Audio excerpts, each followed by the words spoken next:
Hello again, everyone, and welcome to a very special edition of This Week in the World of Football. This is episode number 257 for August 16th, 2022, and it's our 5th anniversary show. Ooh! I'm your host, Randy Snow. On today's show, champions are crowned in the Indoor Football League and the National Arena League, and there are no more undefeated teams in the Canadian Football League. Instead of a history lesson this week, we're going to take a look back at some highlights and lowlights from each of our first 5 years of doing this podcast. But I'm not here by myself. Across the table for me, as always, is my son Adam. Spoiler alert, since he's the one who's picking the clips we're going to play later, they're all about him. Yeah, So- well, you badmouth me every week, so I figured I'd... Every week. I think I've earned that right, being the most senior member of this show. God, here we go again. We come to you each week from the World of Football Man Cave, located right here in the center of the football world, Kalamazoo, Michigan. We're here to promote the game of football in all its many forms, past, present, and future. Our goal is to educate, inform, and entertain our listeners with the glorious buffet that is the world of football.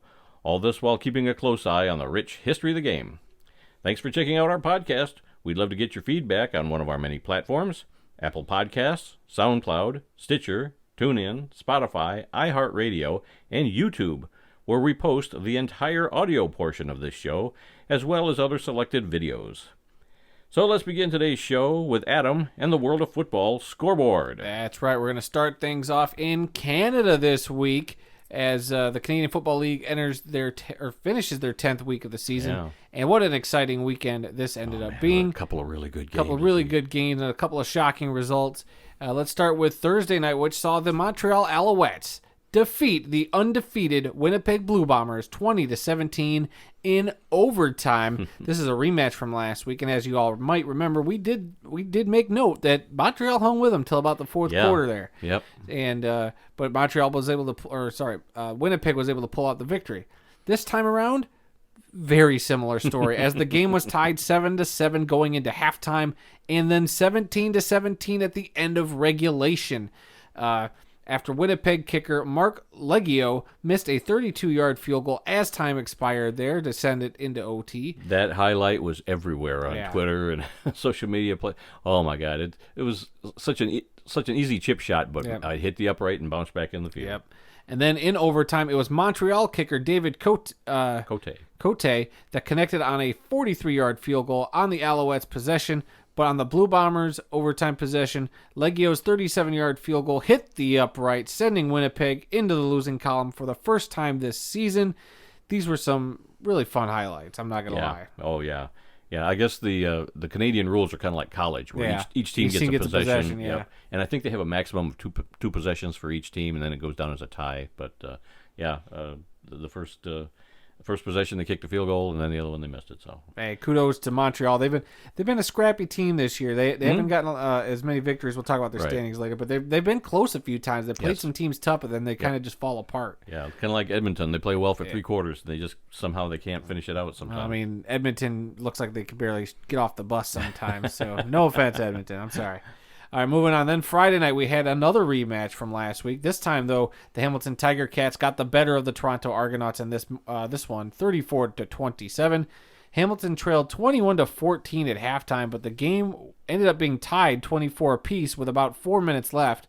Then it was Hamilton running back Sean Thomas Erlington who scored a 23-yard touchdown run to put the Ticats up for good. On the Toronto side, quarterback McLeod Bethel Thompson completed 24 of 37 passes for 287 yards and a touchdown in the loss for Toronto, while Hamilton quarterback Matt Schiltz started in place of the injured Dane Evans and completed 14 passes for 176 yards and a touchdown. So how about that? The Ticats getting some revenge. Yeah, so many guys up there in Canada. They got 3 names. You got Sean Thomas Erlington, the running back, and you got McLeod Bethel Thompson, and we're going to talk about Bo Levi Mitchell here in a little bit. So I kind of like that. I like the 3-name guys up there in Canada. The 3-name guys? Well, your daughter's a 3-name guy now. She's got 4 or 5 names now that she's married. All right, moving on. On Saturday, the British Columbia Lions defeated the Calgary Stampeders in a thriller, 41-40. I caught the tail end of this game. Yeah.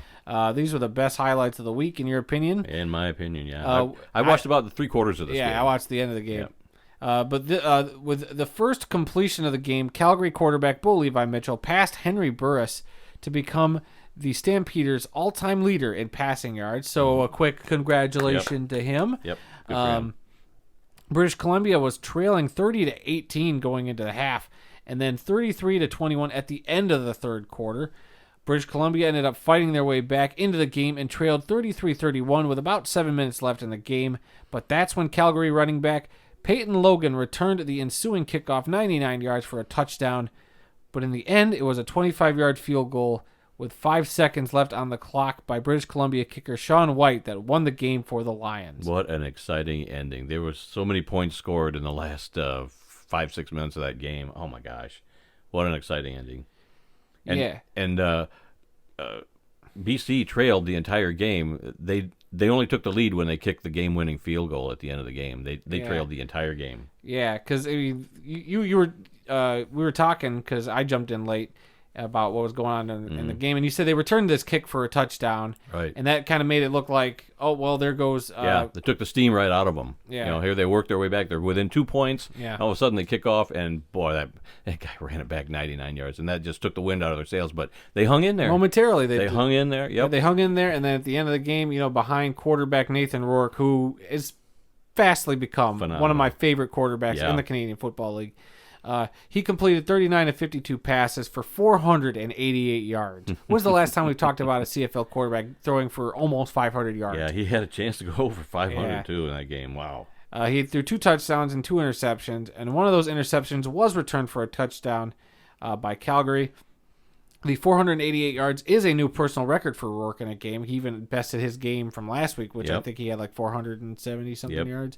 So good for him. He also ran it 4 times for 8 yards and 2 more touchdowns. Can this kid not do anything? I mean, he does everything. Pretty much He's running for touchdowns. He's passing for gazillions of yards. Somebody needs to throw him a touchdown, apparently. I guess. 2 British Columbia receivers also surpassed the 100-yard receiving mark during the game. Those would be Brian Burnham, who caught 8 passes for 165 yards and a touchdown, and then Dominique Rhymes, who caught 7 passes for 101 yards and a touchdown. But on the other side of the ball, Calgary quarterback Bo Levi Mitchell completed 18 passes for 206 yards and 2 touchdowns. So how about that? To still put up that many points, and you only threw 206 yards. And 2 touchdowns, 1 return for a touch, an interception, return for a touchdown, and they still won the game. It didn't hurt him. It didn't hurt Rourke that he threw an interception that was returned for a touchdown. Yeah. They still wound up finding a way to win in the final seconds.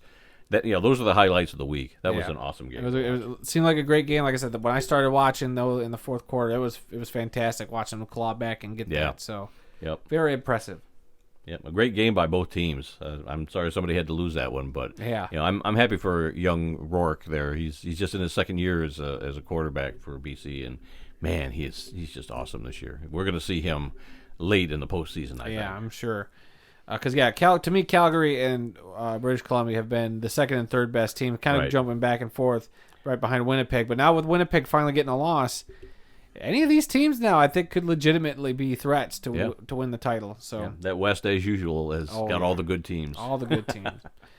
All right, and then on Saturday, rounding out Week 10 for the CFL, Saskatchewan beat the Edmonton Elks 34-23. Edmonton actually led this game 17-14 with about 22 seconds left in the first half. But, that's a big but, with wide receiver Mario Alford returned the ensuing kickoff 98 yards for a touchdown, giving Saskatchewan a 21-17 lead at halftime. And then Edmonton would eventually lead again 23-22 into the fourth quarter. But then Edmonton scored 2 touchdowns in the final 5 minutes to ensure the win. You sure you didn't say that backwards? Saskatchewan. Oh, yeah. Saskatchewan. But Saskatchewan, sorry. I put that wrong. Saskatchewan scored 2 touchdowns in the final 5 minutes to secure the win. Yep. Quarterback Cody Fajardo. I spelled that. Man, wrong. You misspelled that too. What is up with you? You were celebrating a little too early this week with a champagne. These were all exciting games. I was just so excited to watch. Cody Fajardo completed just 11 passes for 130 yards and 1 touchdown and an interception.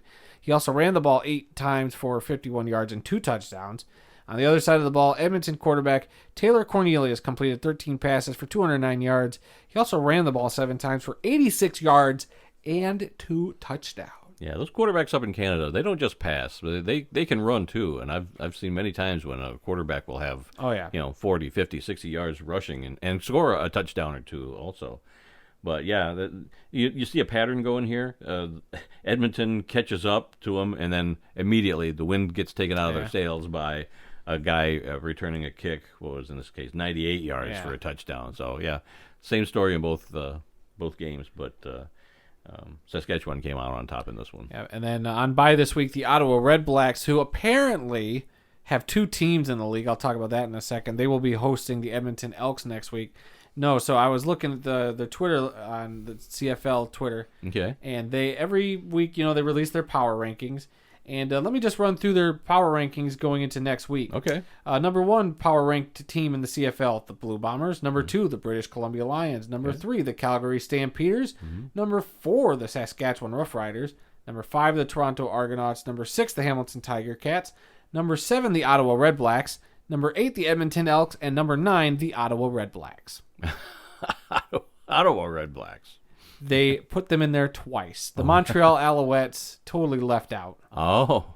So if you look at the graphic, I'll even show you real quick. I was looking at it, I was like, something seems off. There's a team missing. And I didn't realize they had 2 Ottawa Red Black teams in there. So yeah, they accidentally listed them twice. Yeah, so I just thought that was funny. I don't know if they ended up deleting that tweet or not, but I just thought that was funny. Okay. But all right, we're going to quickly go through the standings so we can talk about a couple of championship games. Yeah. In the East, the Toronto Argonauts lead with a 4-4 record, followed by the 3-6 Hamilton Tiger Cats and 3-6 Alouettes of Montreal. Then the 1-7 Ottawa Red Blacks rounding things out. In the West, the Winnipeg Blue Bombers now at 9-1 after their first loss of the season, followed by the 7-1 British Columbia Lions, whose only loss was to Winnipeg. Then the Calgary Stampeders followed at 5-3, Saskatchewan Roughriders at 5-4, and then the Edmonton Elks at 2-7. Boy, you're man, I don't know why I'm so tired today. I guess I need my caffeine fix. I guess. Well, let me take over here. We had 2 championship games in indoor football this week. The Indoor Football League championship game, it was both of these championship games were on Saturday night. It was the Northern Arizona Wranglers over the Quad City Steamwheelers 47-45 in Las Vegas. Quad City scored with 44 seconds remaining to come within 2 points, but Northern Arizona ran out the clock and held on for the win. Quad City outscored Northern Arizona 21-10 in the fourth quarter. I guess it didn't matter. Yeah, close game. Yeah. I mean, that's what you want out of your championship. And you were rooting for Northern Arizona. You thought was. they'd win. I was rooting for Quad City, and it sounded like a really, really good game. And it came down to just a few points in the final seconds that was the difference. Yeah, but good for Northern Arizona, especially after their season last year, where man, we kept feeling bad for them. They were terrible last year, just terrible. And then to turn it around and win the championship this year, pretty good. Yep, that's going to be good. Good for the IFL. You've got 2 teams out in Arizona that both are really good. You got the Tucson team also that's no slouch, but it just seems like Arizona is always the odds-on favorite every year to win the IFL championship, and so I think it's good that. The team a little north of there is also a pretty darn good team. All right, and then there is the National Arena League Championship game. This was also Saturday night. The Albany Empire defeated the Carolina Cobras 47-20 to secure their second straight NAL title. They also won the 2019 Arena Football League Championship, and I don't think they played in 2020. I think COVID canceled everything that year. So that's kind of like 3 championships in a row in 4 years. Good for them. It's a good program out there. Yeah, it is. Yeah. Carolina scored on the very first possession and then was shut out in the second and third quarters of the game. Albany did not score at all in the fourth quarter, but they didn't need to. They were that far ahead. So congratulations, Albany Empire, and congratulations, Northern Arizona Wranglers, on your respective championship games last weekend. Yeah, and that'll be it for these 2 leagues. Man, for a while, probably just talking about some expansion teams. And I saw one today. I didn't put it on a rundown, but they're suspecting that there's another team going to be added to the IFL. Or no, CIF. It was a CIF team. I forget where it was. They're going to be called the Regulators, which got something to do with oil drilling or whatever. And I can't remember where it was going to be, but I'll save it for next week. Yeah, that wasn't a confirmed thing. That was kind of a rumor, but they did show a logo. Yeah, if we find anything, save it for next week. Yeah, well, when they come out with the official announcement, we'll have that.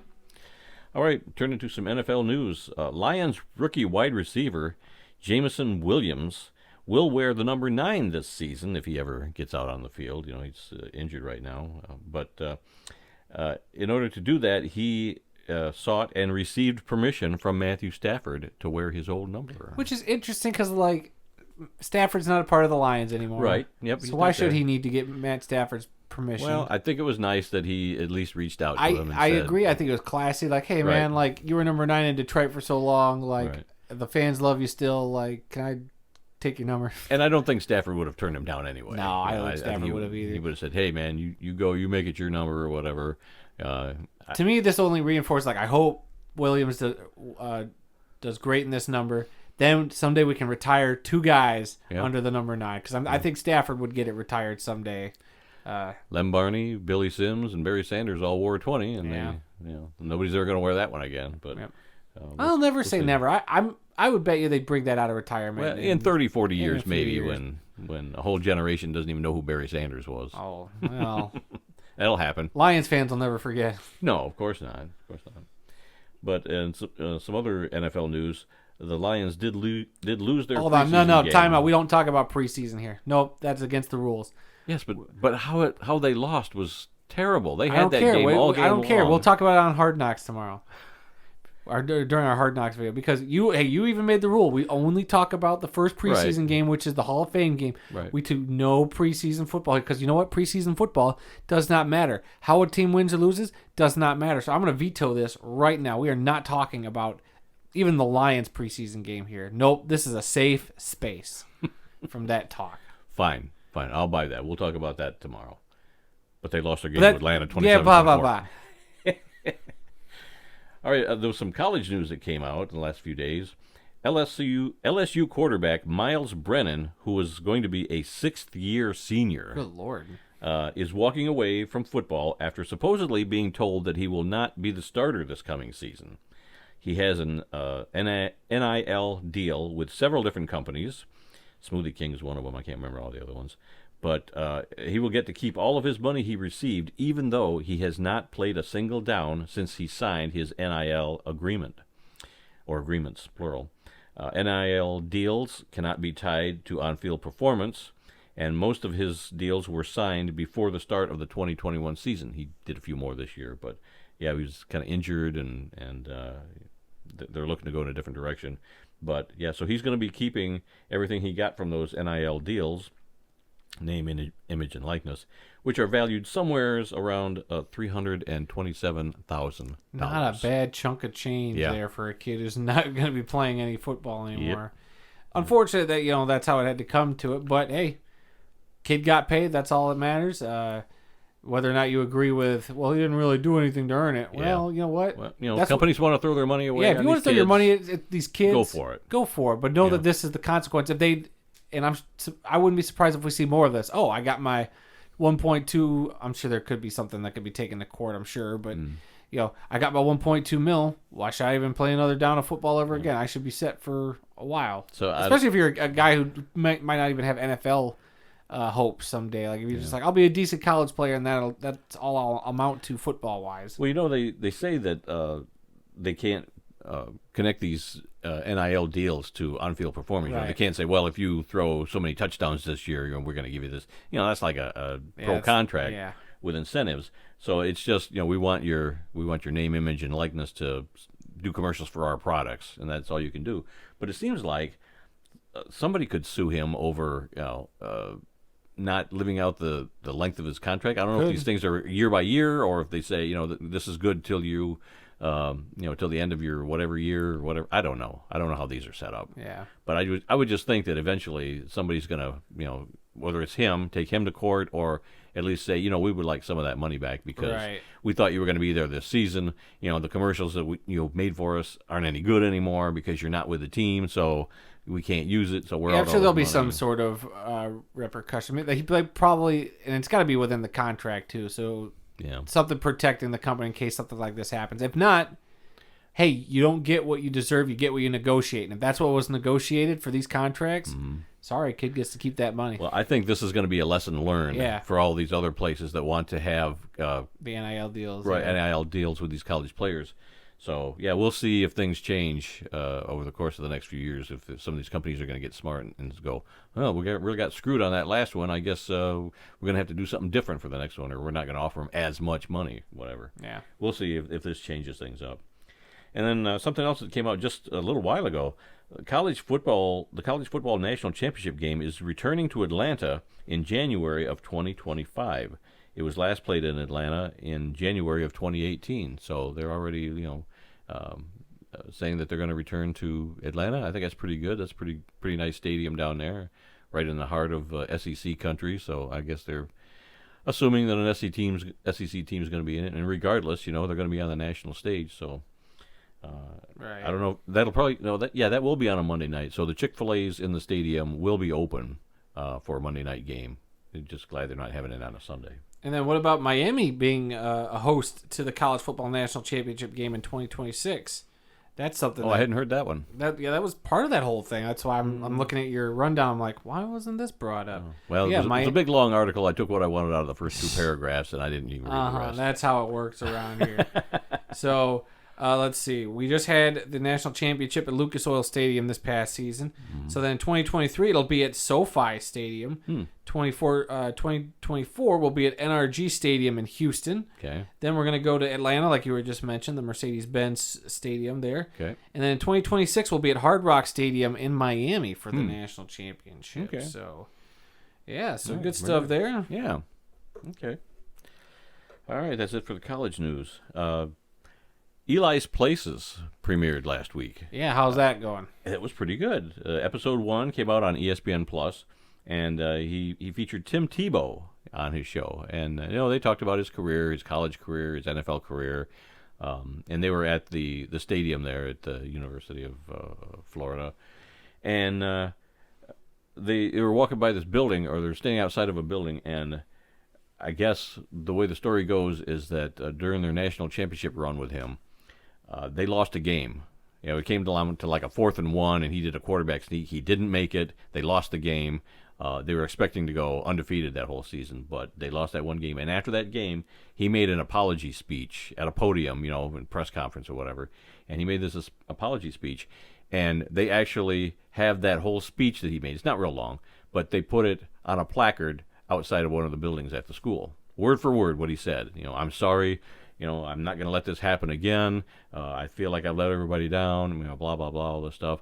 And as it turned out, they did not lose another game that season, and they won a national championship after that. So they're thinking that speech, was an incentive to get everybody to play harder and win the national championship that year, which I didn't know about this speech being on the outside of a building. So it was an interesting episode, really good. They didn't have any previews of what's coming up this week. I'm kind of curious. I can't wait for the Terry Crews episode. And when do those episodes drop? Those are Wednesdays? Wednesdays? Yeah, I think Wednesdays is when they post them. So I'll be checking out episode 2 this week, whoever that's going to be, and I'll have a little report on that next week. All right, Arena Football TV on YouTube. One of the games they posted this week was a 2006 game between the Orlando Predators and the Kansas City Brigade. The Orlando head coach was Jay Gruden, who you'll remember as the head coach of the Washington Redskins for a while. And Kansas City had one of the best helmets in the AF2, that B-2 stealth bomber on the side, silver helmet. They weren't AF2, they were AFL. Yeah, no, we're talking AFL. AFL. You said AF2. Oh, did I say AF2? You said one of the best helmets in the AF2. Oh. Go back and listen to the tape. In the AFL, too. Also. TOO. Yeah. But I started looking over my helmets that are over my shoulder. I do not have a Kansas City Brigade helmet. And I can't remember, why I don't have one, but I've always loved that helmet. And a few years later, they changed the name to the Command because the Brigade. Kept the logo, yeah. Yeah, they kept the logo, but Brigade is an Army term. It's not an Air Force term. So the Command, you've got the different commands in the Air Force, so they kind of went with the Air Force theme. But I love that helmet. Yeah. That is an awesome helmet. I got to look into getting one now and adding that to my collection. But Orlando Predators at the Kansas City Brigade from 2006. Check out Arena Football TV on YouTube. And the video quality was really good on that one, too. Okay. That was a great game. Okay, today's birthdays, August 16th. Halfback and wide receiver Frank Gifford was born on this day in 1930. He died in 2015 at the age of 84. He played his college football at USC, and he was the 11th overall pick in the 1952 NFL Draft by the New York Giants. He played 12 seasons in the NFL, all with the Giants between 1952 and 1964, and he won an NFL title in 1956. And then he went on to spend 27 years as a play-by-play announcer on Monday Night Football. He was elected to the Pro Football Hall of Fame in 1977, and I was looking at a clip. He got knocked out in a game. I think it was 1960, and I was watching that clip on YouTube today. He just got clotheslined by a guy, and he was unconscious on the field. A lot of players thought he was dead, and he missed the rest of that season and all the next season with concussion issues. But he came back and played, several more years after that. But yeah, that's a classic hit.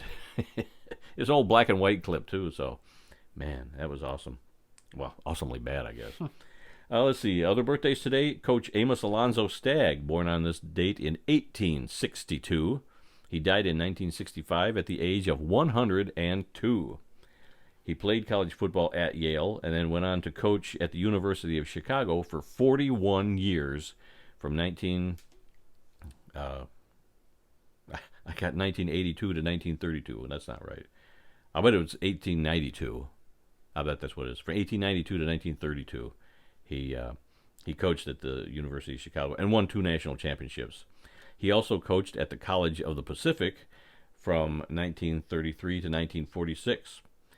He appeared as himself in the 1940 movie Newt Rockne All-American, and today the Division III National Championship game is called the Stag Bowl, or the Amos Alonzo Stag Bowl. He was a charter member of the College Football Hall of Fame in 1951. So that's our birthdays for today. We're going to turn our attention now to 3 obituaries that I found this week. This is where we take a moment to honor those who've made the world of football a better place.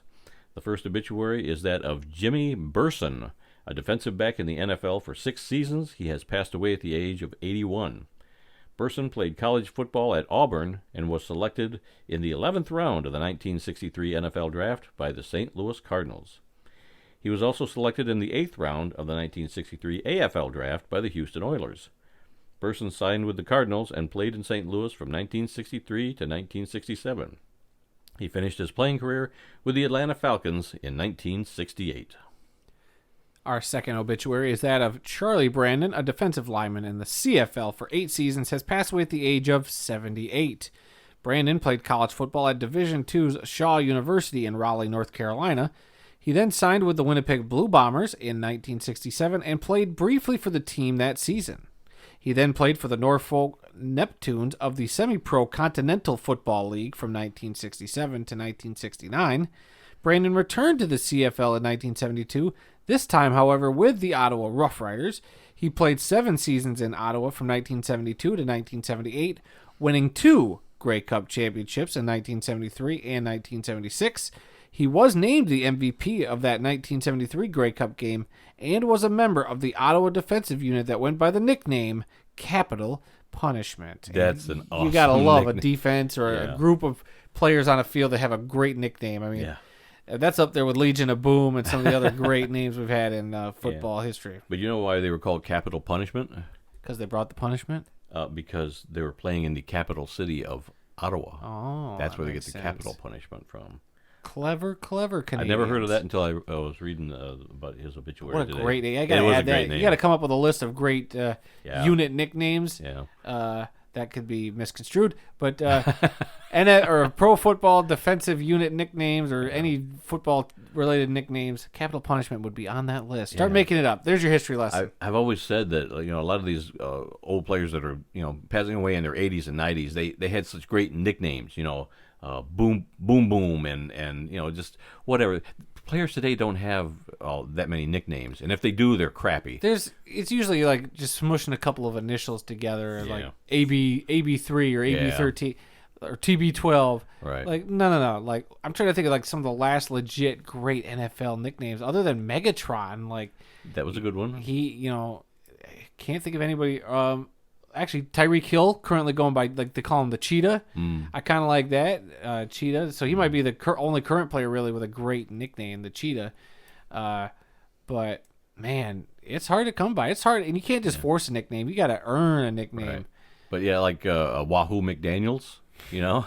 But I mean, nothing ever gets to White Shoes Johnson. I mean, that's I think you should do a top 10 list of, cool group player nicknames, like the Silver Rush or the Orange Crush, and then your top 10 player nicknames. I think that'd be great too. Yeah, player nicknames and defensive or team nicknames. Yeah, unit like your Legions of Boom, or like I said, the Purple People Eaters, the Iron Curtain, the Steel Curtain. There you go, the Iron Curtain. I didn't know we were going to be talking about British politics over here. Okay, we have one more obituary. Yes, we do. Get off the obituary thing here. Steve Forrester, a running back in the CFL for one season, has died at the age of 73. Worcester played college football at the University of Texas, where he was a member of 2 national championship teams in 1969 and 1970. He was selected in the 4th round of the 1971 NFL Draft by the Los Angeles Rams, but he chose to sign with the Hamilton Tiger Cats of the Canadian Football League instead. He played just one season for the Tiger Cats in 1971. Worcester is a member of the Texas Longhorn Hall of Fame and the Cotton Bowl Hall of Fame. So, condolences to the families of these great players and folks. So, is there anything else that you've seen on your phone that we should talk about or at least mention this week? Not really. Not a lot of breaking news. We're still waiting on the Deshaun Watson thing again, so that could be any day now. Yeah. I'm not sure if they've set a date for that. Pretty standard stuff. But we're sitting at about the 31.5-minute mark right now. So, cool. Guys, buckle in, because I'm not sure how long all these clips are going to be, but I'm sure we got a half hour worth of clips we're going to play for the rest of the show. So if you need to tune out now, we don't blame you. But if you're sticking around, everybody, we got some clips for you. This is the best show of the year, where we feature highlights from past shows. And you're going way back for this one. Yeah, normally we just do highlights from the previous year, but we've been doing this 5 years now. So we're going to, I have highlights, at least one highlight from each of the first 4 years, and then we've got like 5 highlights for our 5th year. So we're going to start with the way it all started for us. Oh, gosh. Episode 1. Oh, man. With one of the worst, we weren't prepared for this. The worst sound quality. Sound quality was bad. The microphones and you were okay with it. That's what drove me nuts. Well, I thought this was going to be a throwaway show. I thought our first episode was just like, okay, let's just throw one out there, or let's practice and get, see what we want to do and how this is all going to work. I didn't think I remember wanting to do that. I remember wanting to scrap it, but you were like, nope, it's good enough. Let's put it up. Well, after we got done, I kind of thought it was okay, and looking back at it now, no, it wasn't very good at all. So, but I had forgotten this opening. We've got like 2 minutes of just opening music and sound bites from movies. We've got the Three Stooges in there. We've got the Marx Brothers. The longest intro to a podcast you're ever going to hear. Yeah. And so ungodly long. We kind of did away with that. But this is how it all started back on August 13th, 2017, with episode 1 of This Week in the World of Football.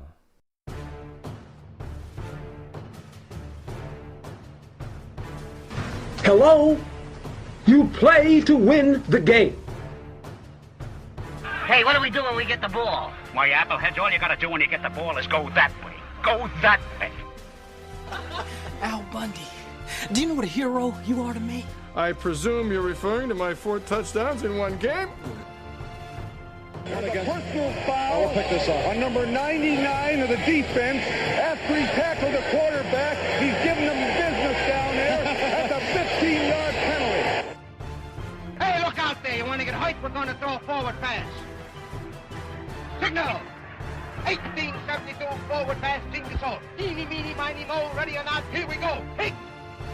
On behalf of the players and coaches in the XFL, we welcome you to our brand of football. Arizona 50, the Sioux Falls Storm 41. The Arizona Rattlers are your 2017 United Bowl champions. Flutie flushed, throws it down, caught by Boston College. scrimmage. I don't believe it. It's a touchdown. The Eagles win it. Unbelievable. I don't believe it. Celebrate an Arena Bowl championship. Once again, the champions are the Philadelphia Soul. It's my pleasure to present the National Championship Trophy to Coach Dabo Swinney and the Clemson Tigers. But in the end, Ottawa took the trophy for the Red Blacks' Canadian football glory. He's in! Patriots win the Super Bowl! Hello, everyone, and welcome to episode 1 of This Week in the World of Football. I'm your host, Randy Snow, and across the table from me is my son, Adam. Hi, how you doing today? We are coming to you from our secret World of Football man cave located in the center of the football world, Kalamazoo, Michigan. Let's start things off by introducing ourselves. Oh boy, that was a trip down memory lane? Was that a trip for everybody else like it was for me? That's a bad trip down memory lane. I remember putting that together with all the best intentions because the idea to the original clip, and we won't stay on that too long because we got other clips to get to. Yes. But real quick, I just want to say for the record, I was just trying to incorporate as much different football as I could. That's why you heard the United Bowl and you heard the Super Bowl stuff. College football But I probably should have cut it off after the Al Bundy bit. It went a little too long. I was too busy trying to appease him, and I thought it was fun. Yep, didn't work out. That's why we got the shorter intro now. So you're welcome. We used that for a while, most of the first year, I think, and then we kind of switched to something else. Yeah, we've got several different themes. But you could hear the bad quality of my microphone compared to yours. Yours wasn't too bad, but mine was. It wasn't that. It was I don't know if we plugged something in wrong or you weren't talking in the right end of the microphone. I don't know.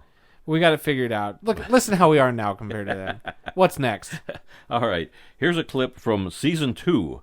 Okay, what's this one? Or year 2. Set this up. What's this one? This is where you came up with the idea of the glorious buffet. Yeah, my classic. I mean, we're still using that today. It's in our intro. And I see no residuals from it. But this was from episode 52. Technically, this was our first anniversary show that you came up with this idea. Man, we didn't do highlights that year, but this was on our first anniversary show. And so I'm counting this as season 2. But this is from episode 52. Adam coming up right off the top of his head with the phrase "the glorious buffet." You're welcome. Because that's all this is. It's a couple of football fans talking out of our butts half the time. Because we just love the game so much. I mean, there's a lot of issues and drama that happen around, especially with the Urban Meyer situation. Oh yeah, there's always talk about that. There's always the dark side of the unfortunate, football players, head injuries. A lot of the domestic violence we've been having to deal with over the last few years. We don't want to get into that. But the focus of this is we are fans and we love the game. And it is about the game itself. It's about the good that's happening in the league and the weird. We try to stay away from the really negative stuff because there's enough of that out there. Right. You can find that anyplace else. You're not going to find it here. We are not qualified probably to even get into that sort of stuff, all the dark and depressing stuff. Yeah. So we'd rather fan out with everybody else and just enjoy all the the glorious buffet that is the world of football. You feel free to use that as a future tagline. The glorious buffet that is the world of football. Man, we may have to trademark that. I want 100% of all the profits from that. That may be in our intro from now on. Well, we are overdue for a new intro. I'll have to work on that for year 2. I'm writing this down right as you speak. Glorious buffet. Yeah. Okay. Are you really writing that down? I am writing that down. Okay. I wrote it dang. down. To this day, I am still waiting on all that money. Yeah, you're going to keep waiting too. All right, let's move on to another clip. Yeah, this comes from year 3. Man, we're just really zipping through the years here. Another thing that you came up with. Oh, of course I did. I think just off the top of your head. Of course I did. Where we were talking about throwback uniforms and I love uniforms. And you came up with the idea of having a throwback Thursday night football game. And I every week. stand by this. Yeah, that's still a good idea. This comes from episode 138 from season 3. You mentioned this the other day. Is there going to be a change in the one helmet rule for 2021? Yeah, there was an article ESPN posted, got an alert about it, and I skimmed through it, and it sounded interesting that, the NFL's had this rule in place for a while. That's why you don't see the Tennessee Titans, donning the Oilers outfit, yeah. for a throwback game. Right, they can only have one helmet. One helmet, so that's why the Lions can get away with their throwback because all they do is strip the helmet of the logo. Right. Everything. I mean, they can change the uniform. Uniform's not the issue, but it's changing the helmet along with it that is the problem. That's why the Buccaneers haven't worn their creamsicles. Right. Or the Patriots have gone back to Patriot Jack or whatever he's called. Right. Yeah. So I don't know. I could see this changing, and I think people think that this will change in the coming year so that teams can, employ more throwback uniforms. Because the fans love the throwbacks. I mean, sure. Some are better than others. I mean, you got the Steelers Bumblebee uniforms, but they still drag out every once in a while. Yeah. That most people seem to hate. Whatever, they don't bother me that much. But it's unfortunate because I feel like the NFL, 100 years, this history this league has had, and you did nothing this past year to really get some of these old uniforms, out of the closet and right. Put them in front of fans, for the 100th season. So I'm a little upset about this rule. So hopefully it changes so that we can get some of those back. Because I would love to see, like we said, the Patriots old school, and we've seen them do that on Thanksgiving several years back before they put the one helmet rule in place. So it's been a dumb rule. Let's get rid of it. Let's move on. Yeah, I know a lot of people, didn't like the original Bucs uniform. It got a lot of ridicule and whatnot. But, I think it's been long enough now that people look back and they say, you know what, that wasn't all that bad, and I'd like to see it again. So I think if they were to bring back the original Bucs uniform, I think people would go out of their minds for it, at least for a game or two. Yeah, I think for a game, once a year. I mean, they were making a big deal of these color rush games. Shoot. Stop doing color rush games. Start doing throwback Thursday night football. I mean, it's right there in the name. Tease. Make the two teams on Thursday night football wear throwback uniforms. The original Bucs uniform and maybe the original Cincinnati Bengals look. With just the word Bengals on an orange helmet. Right, or something like that. There's several options you could go with. That would get people to watch. Well, probably. I mean, people are still going to watch football regardless. Right. But I'm trying to think, like, get the old Redskins, Spear logo out. Get the old Buffalo Bills logo out. Yep. Let the Titans dress up as the Houston Oilers and play the Texans or something, fun like that. Yeah. Gimmicky stuff. Sure. If you're going to do the color rush, which is already a gimmick, why not go the extra mile and, just give them a whole throwback. Throwback Thursday night football sounds way cooler than just Thursday night football with color rush kind of as a subtitle. You heard it here first, folks. Throwback Thursday night football. I hope it's a thing. It better be a thing. Register it. It's not often I proclaim how right I am about stuff. In this case from 2 years ago, wow, I was right.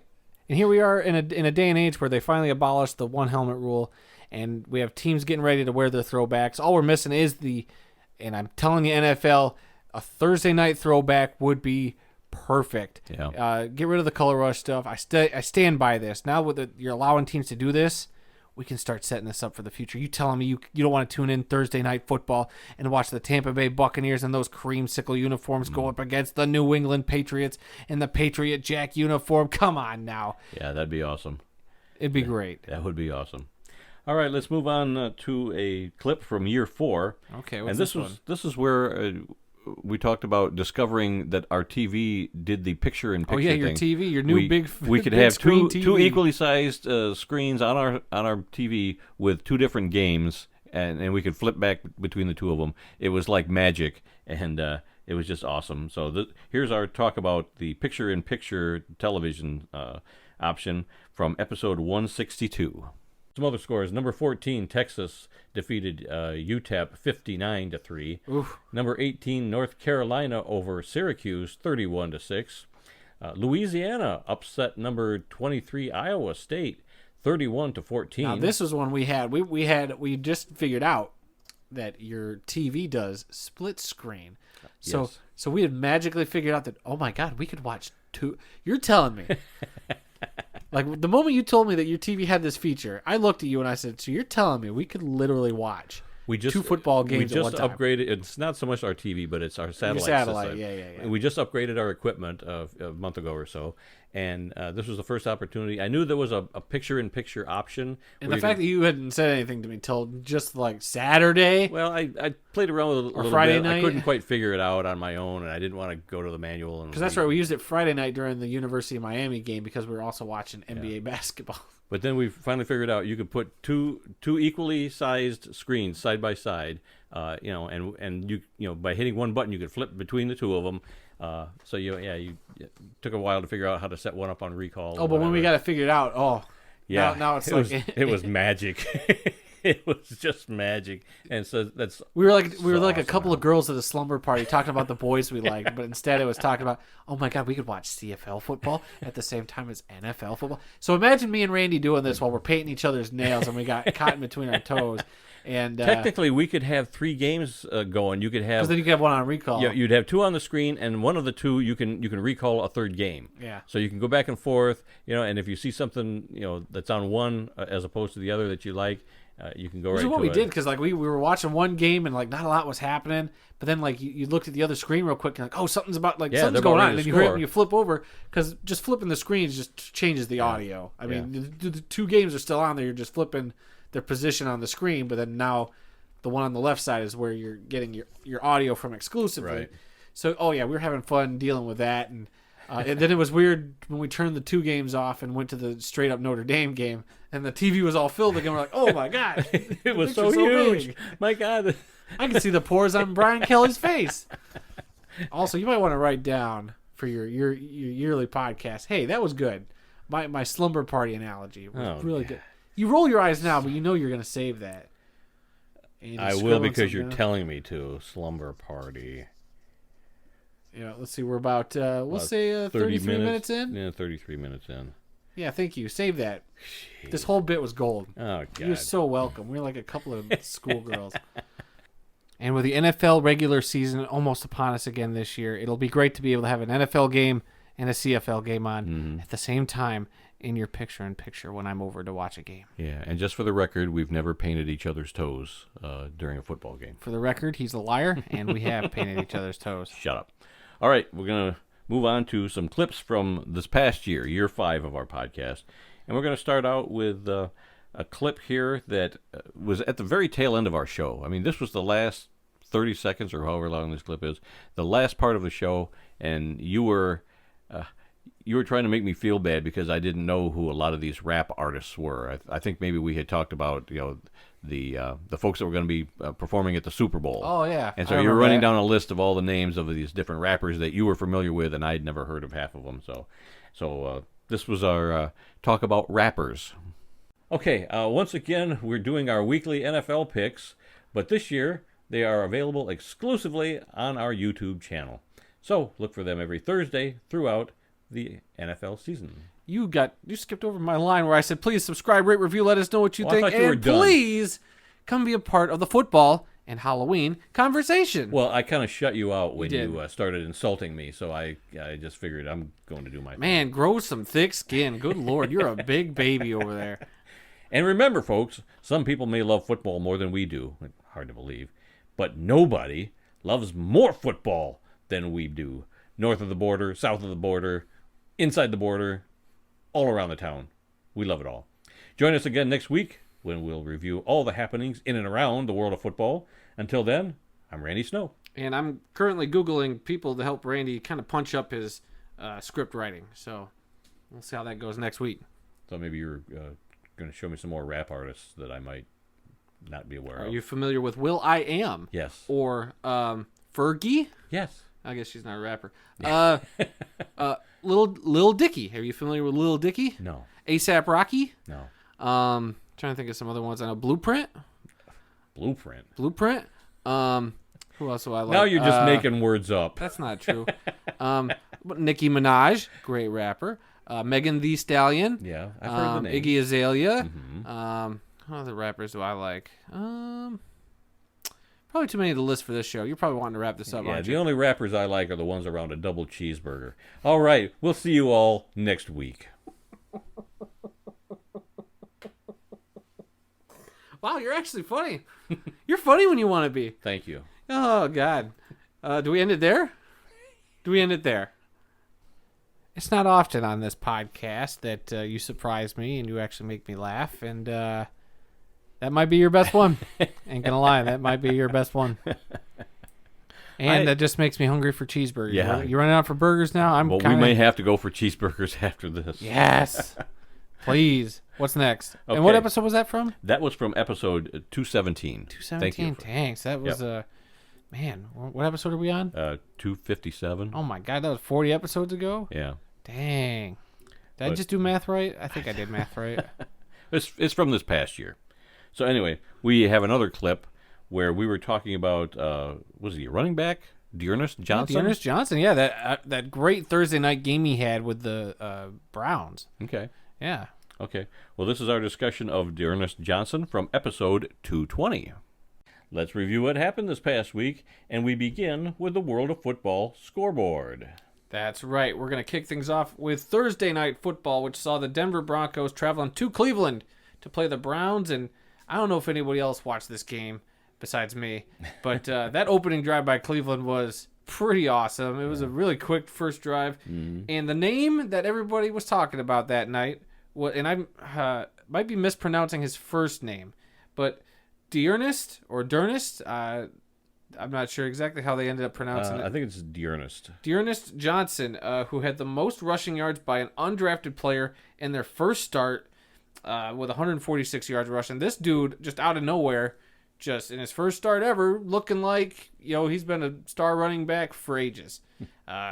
Guess the guy, his big story was he sent message to every single AAF team a couple years back. Eventually landed with the Orlando Apollos, and then here he is starting in an NFL game. I believe he had a touchdown in that game too.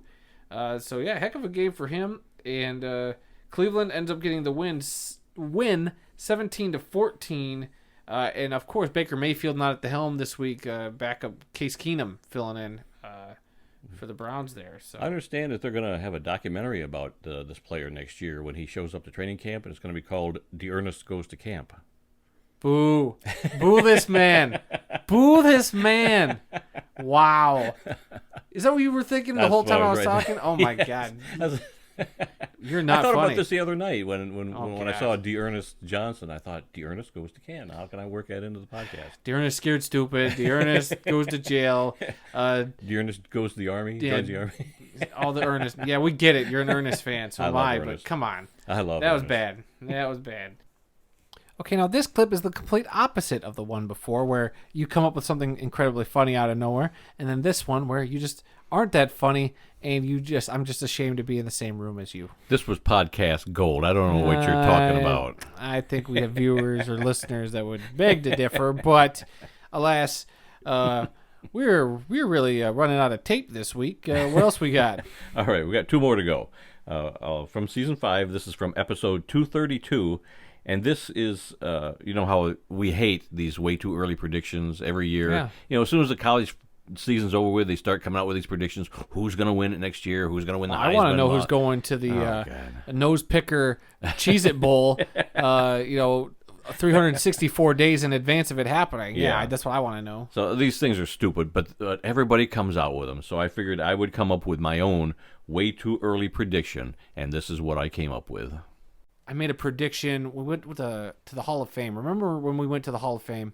Mm-hmm. And which time? The time I got to develop my own Lions Super Bowl ring. Oh. And I do believe, I'd have to go back and relook, but I believe I did predict the Lions would go to Super Bowl 60. I said give them about 5 or 6 years, and they'll go to Super Bowl 60. I believe that's what I made the ring out to be. I'd have to go look at it, and I can do that as you talk. Well, that leads right into my next thing I had. Everybody is coming out right now with these articles on these way too early predictions. I hate way too early predictions. I hate these things. I hate these things too, and I hope we never do that on this show because we have integrity. We, stand for something, and I have a feeling that you're about to let me down. Yes, I am. Oh, my God. So, there are always way too early predictions on who's going to win the national championship. Way too early prediction on who's going to win the Heisman next year. Way too early prediction on who's going to win the Big Ten or the SEC or the Pac-12. Stupid articles. And they're so stupid that I came up with my own. Okay, hold on. I found my picture. I want to prove it to you, and I'll put it on the thumbnail for our thing. Super Bowl LX or XL. No, LX for 60. Okay. I did predict that the Lions would go to Super Bowl 60. I'm a realistic Lions fan, and I knew whatever turnaround we had. Well, now I did not talk to you about this. This is something I did. I made this prediction back in 2019, by the way, so I did this way before you did. Okay. Well, just in the last day or so, I came up with my own way too early prediction about I can't wait to rip this apart. It was about Super Bowl 60 in 2024, 4 years from now. And here's my prediction. Rookie quarterback Arch Manning will be acquired, who was acquired this past offseason by the Detroit Lions from the London Jaguars, throws 5 touchdown passes to lead Detroit to a 35-10 victory over Tom Brady and the Cleveland Browns. The Browns were the defending Super Bowl champions. The loss denied the 49-year-old Brady of his 10th Super Bowl title. The game was played in St. Louis, home of the St. Louis Chargers. It was Detroit's first NFL title since 1957. Lions head coach Dan Campbell was named NFL Coach of the Year. That's my way too early prediction for Super Bowl 60. Oh my God! I wish we would have set up the cameras for that bit, because I would make sure that clip made it onto the internet, and that you would be lambasted by all Lions fans across the Twitter sphere. What a magical world you live in. It's stupid because all these way too early predictions are stupid. Yeah. So I try to come up with something equally as stupid. So to start picking apart your thing, first off, why would the Jaguars get Arch Manning when they already have a quarterback in Trevor Lawrence? Well, that's probably because they had the first overall pick again. Why would Tom Brady and then traded him away? Why would Tom Brady, with his old brittle bones, decide to go from sunny Florida up to snowy, crappy Cleveland? Because the Bucks finally said, "You're too old. We got a new quarterback here, and we want to give him a chance." And so he had to go wherever he could go. And the only team that said, "Hey, come on up here," was the Cleveland Browns. Yeah, I think any team would take a Tom Brady, no matter how old he is. And but in there, you also say his 10th Super Bowl. So he's on Super Bowl. He's won 7 now. He's got 7 right now. So you said between now and then he'll win 2 Super Bowls. Probably. Probably, yeah. And the other unrealistic thing, a game being played in St. Louis. I do believe, though, that the Chargers could move to St. Louis. Well, there you go. But other than that, and the London Jaguars was a bit laughable.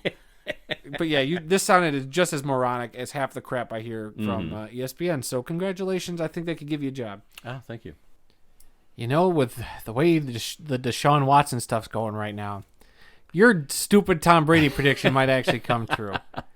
I just hope they don't give him a guaranteed contract when he gets up there. Tom Brady, you give him a guaranteed contract. And then also I saw a stat that said Tom Brady has won every other Super Bowl the last number of years. Mm-hmm. So since he didn't win last year, that means he's probably going to win this year. Mm. So that could be one of your 2 Super Bowls he needs to win before getting to Super Bowl 60. You son of a gun. If even half of this becomes correct, I'm going to be upset. We may have to play this clip on every. Oh my God, I hope not. Every anniversary show. But it is scary now that why would Cleveland need a new quarterback? And now here we are in the middle of a Deshaun Watson incident. Like, oh boy, Randy, stop it, Nostra Football Damas. Oh, that's pretty good. You're welcome. All right, let's see. Add a clip for next year already. Inside a clipception. We're in the middle of a clipception right now. A clip within a clip. A clip within a clip. There you go. All right, the last clip we're going to feature from this past year, year 5 of our podcast, is one where we talked about clips. Is it going to be a clip within a clip? We were. I happened to mention what was it? Was it Netflix or was it HBO? I forget what channel this was on, but the Kaylee Cuoco. Oh yeah, it was on HBO Max. Okay, yeah, the flight attendant. The flight attendant. So this was our little conversation on that, where I got a little mixed up on the name of the show. But this comes from episode 239. Oh, so not that long ago. No. All right, in other NFL news, could Netflix buy a piece of NFL films or NFL media? God, I hope not. Have you heard anything about this? I have not. This is the first I'm hearing of it, actually. The NFL wants to find a partner to distribute their content online. You know how they're moving all their stuff online. They've got the Amazon deal for Thursday Night Football and whatnot. So they're looking for an online partner, not just to sell, have somebody pay so much to broadcast their stuff, but they want a lot of content to go online. So they're looking for a partner for that. And one of those things might be the NFL Sunday Ticket package. So maybe if you're a Netflix subscriber, you might get that. Who isn't a Netflix subscriber? True. That's very true. The NFL has spoken to streaming services including Amazon, Apple, Roku, Fubo, which I'm not familiar with, Netflix, Paramount, ESPN, Peacock, and DAZN? D-A-Z-N? DAZN's, I thought maybe you'd know what recent. that is. I'm not. Everything else I've heard of. Boy, I joke at first, like, I don't want the NFL to do it. Yeah, this makes so much sense, getting it to somebody. Right. A Netflix would broaden your reach. I think having the NFL exclusive, like some content exclusively on one of these services makes a lot of sense. But at the same time, that's why I'm wondering, why doesn't the NFL Films have their own $5 a month subscription service? Are you serious? Like, they could be making their own money, unless they don't think that it's viable for themselves to do it, which is obviously why they're looking for a partner who will... A platform that's already established. Established platform, yes, that will carry their content. And you know what? If a Netflix had NFL Films, you're telling me that some more average Joe football fans are going to not watch stuff? Like, well, instead of watching... not Jerry Springer, Seinfeld for the 100th time, I'm going to flip on some NFL Films. I think there's a better platform it could go on to, and I think something like Apple makes some sense to me, and Amazon's already got the partnership with them. ESPN, I'm hesitant with because they, ESPN's got their own brand of stuff, right? But they do have the ESPN Plus, and they had the the Peyton Manning series on there and the Eli series. Well, that does have a small partnership with NFL Films, I guess, but. I think ESPN would make the most sense to me. But I get that too. I mean, ESPN you would think would be the number one, but I personally would love it to be on like an Amazon or a Netflix. Even makes sense.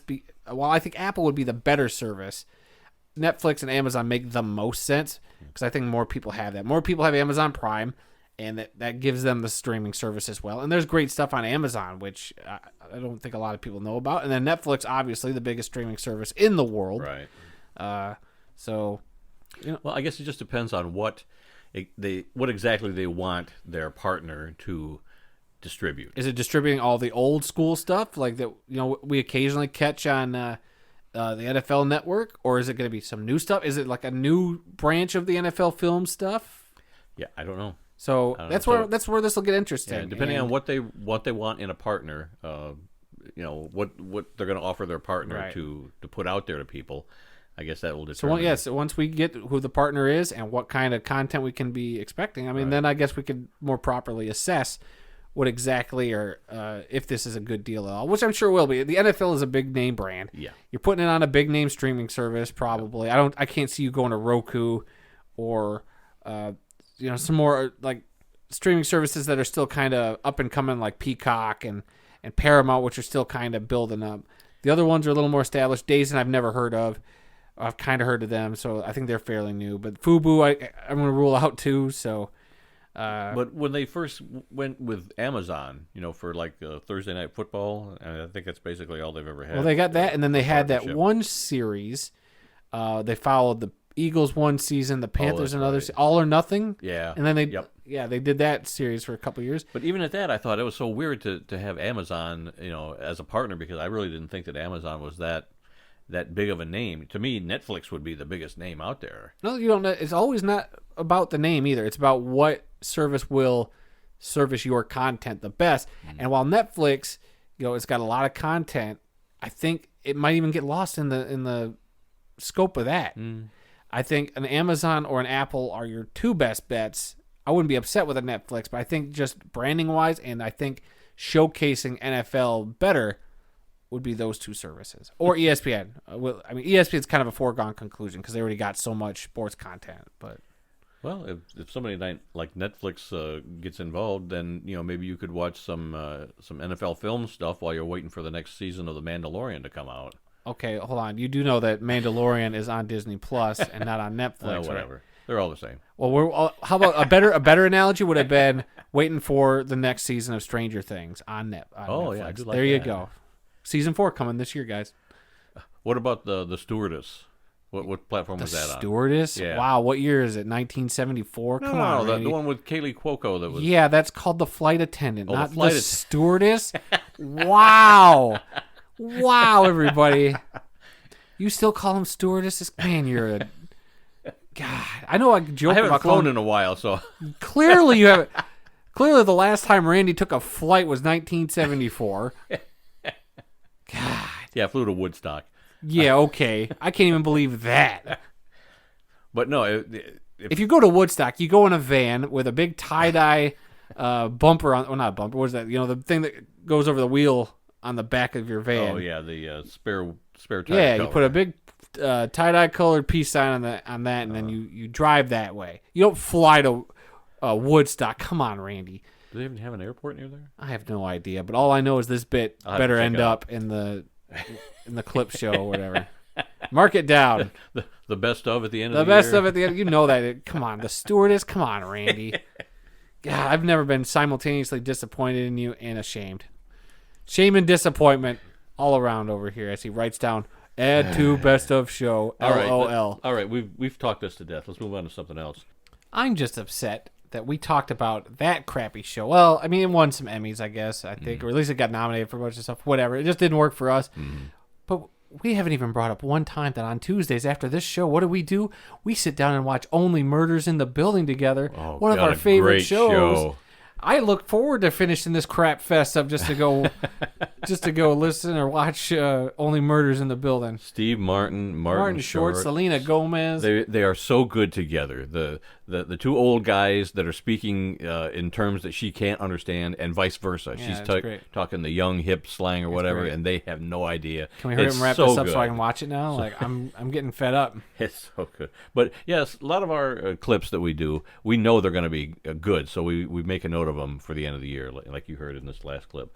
But I could smell a clip that's going to be in a clip show a mile away. Then I'll forget about it because it's been about 8 months. Well, yeah, if I don't write it down right away, we will forget about it. So I might have to write down the one that you said just a little while ago. Oh my God, the clip show within a clip show. Well, no, the Nostra Football Damas. Oh God, I'm gonna have to write that down. I'm a clip machine. No, you're welcome.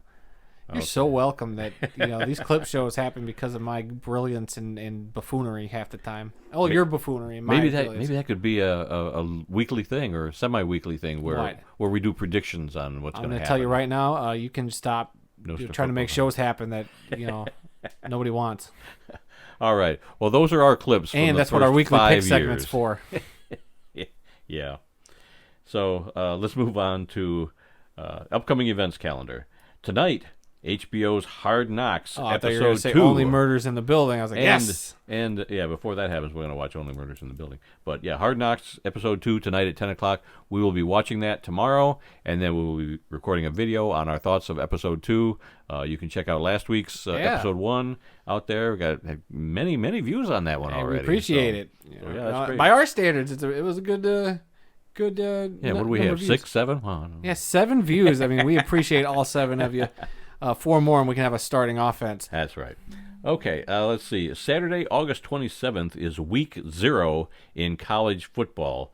There are going to be 11 games that Saturday. Dang, remember when Week 0 was like 3 games? Yeah. Now it's 11 games. And then the main part of the rest of the season starts on Thursday, September 1st, and it runs through Monday night, September 5th.